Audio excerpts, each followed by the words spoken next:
ભયથી તમારે ભગવાનને ભજવા છે કે પ્રસન્નતાથી ભજવા છે, બહુ મહત્વનું છે. જો પ્રસન્નતાથી ભજશો તો તમારે ભયની અંદર પણ પૂર્ણ શ્રદ્ધા રહેશે. યાદ કરો એ દ્રૌપદીને, દુશાસન દ્વારા રજસ્વલા સ્ત્રી ધર્મમાં બેઠેલી એ દ્રૌપદીના ભરસભાની અંદર જ્યારે ચીરહરણ કરવામાં આવ્યા, દ્રૌપદીએ પહેલા તો લૌકિક રીતે દુશાસનને વિનંતી કરી, દુર્યોધનને વિનંતી કરી, પાંડવોને વિનંતી કરી કે મને બચાવો આ દુષ્ટથી. ભીષ્મ પિતામહની સામે જોયું, ધૃતરાષ્ટ્રની સામે જોયું, પણ દ્રૌપદીને પણ ખબર પડી ગઈ કે આ કોઈ મારી મદદ નહીં કરે, કોઈ મારી લાજ નહીં રાખે. હવે ભગવાન સિવાય મારી કોઈ લાજ બચાવી શકે એમ નથી. દ્રૌપદીએ પોતાની લાજ બે હાથ આમ રાખીને લાજ ઢાંકી રાખી હતી, પણ લાગ્યું કે હવે મારી લાજ કેવળ પરમાત્મા બચાવશે.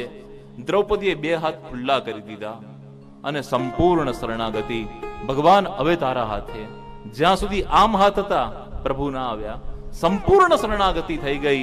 અને જ્યાં દ્વારકાધીશનો પોકાર કર્યો, દ્વારકાધીશે 1 2 નહીં 999 ચીર એને પૂર્યા છે. સંપૂર્ણ શરણાગતિ આવી જાય પછી અભયત્વ પ્રાપ્ત થઈ જાય છે. પૂર્ણ ભાવ અને પૂર્ણ શ્રદ્ધા બહુ જરૂરી છે. આપણી અંદર એ બીજ આપણા માતા પિતા આપણને રોપે છે. માતા પિતા કહે છે કે દીવાબત્તીનો સમય થઈ ગયો, પ્રાતકાલ થયું, ભગવાનને દર્શન કરીને જાઓ, જય શ્રી કૃષ્ણ બોલીને જાઓ, ઉમરા પૂજા કરો, તુલસીએ જળ સિંચો, પીપળે પાણી રેડો. આ બહુ નાની નાની વાતો છે, પણ આ બધા તમારી અંદર રોપાયેલા બીજ છે. શ્રાદ્ધ આવે એટલે આપણને થાય કે ગાય કૂતરાને આજે નાખવું પડશે, આજે કાગવાસ નાખવો પડશે, શ્રાવણ મહિનો છે, સોમવાર છે, મહાદેવે લોટો પાણી ચઢાવવું પડશે. આ બધા બીજ છે. અને આ બીજ ક્યારે મોટું વટવૃક્ષ થઈ જશે એ તમને ખબર નહીં પડે. બસ એને પોષણ મળવું જરૂરી છે, અને એ પોષણ ભગવાનની કથા આપે છે. સાંભળવા માત્રથી આનું પોષણ થાય છે. અને એ પોષણ પ્રાપ્ત કરવા માટે 6ઠ્ઠો સ્કંદ પોષણ લીલા શ્રીનાથજી બાવાનો ડાબો ઉરુ છે. પોષણનો અર્થ થાય છે અનુગ્રહ, કૃપા. સુખદેવજી મહારાજ પરીક્ષિત રાજાને ગંગાજીના તટ પર આ કથા કહી રહ્યા છે.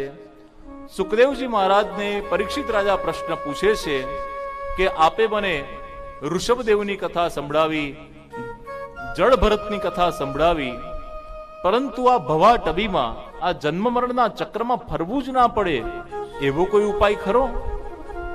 ભરતજીએ બીજો જન્મ હરણનો લેવો પડ્યો, ત્રીજા જન્મમાં ફરી પાછા ભરતજી બન્યા. તો આ જન્મ મરણના ચક્રમાં આપણે ફરવું જ ના પડે એવો કોઈ ઉપાય હોય તો આપ મને એની કથા કહો ને. સુખદેવજી મહારાજ કહે છે, પાપનું પ્રાયશ્ચિત કરવું. પ્રાયશ્ચિત કરવાથી પાપમાંથી મુક્તિ મળે છે. દાન, તપ અને સંયમ, આ 3 વસ્તુ પાપને બાળે છે. દાન કરવું, તપ કરવું અને સંયમ બરતવું. પોતાની થયેલી ભૂલોનું સાચા હૃદયથી પ્રાયશ્ચિત થવું અને એ ભૂલને ફરીવાર રિપીટ ન કરવાનું પોતાની જાતને કમિટમેન્ટ આપવું, એનું નામ પશ્ચાતાપ છે. અંગ્રેજીમાં બધા વાતે વાતે સોરી કે, પણ સોરીનો બીજો કોઈ અર્થ નથી. આપણા હિન્દુ સનાતન ધર્મની અંદર પશ્ચાતાપ છે. જે ઘટના ઘટી જાય, જે વર્તન આપણાથી થઈ જાય, એના પછી તમારી અંદર ઉદ્ભવતો તાપ એ પશ્ચાતાપ છે. એ તાપ તમને સારી રીતે બેસવા ના દે, ખાવા ના દે, પીવા ના દે, ઊંઘવા ના દે, તમને ઉકળાટ થાય. સમજો એ પશ્ચાતાપ છે કે મારાથી આ ખોટું થઈ ગયું. અને પોતાની જાતને કમિટમેન્ટ કરવું કે હું આવું ફરી ક્યારેય નહીં કરું.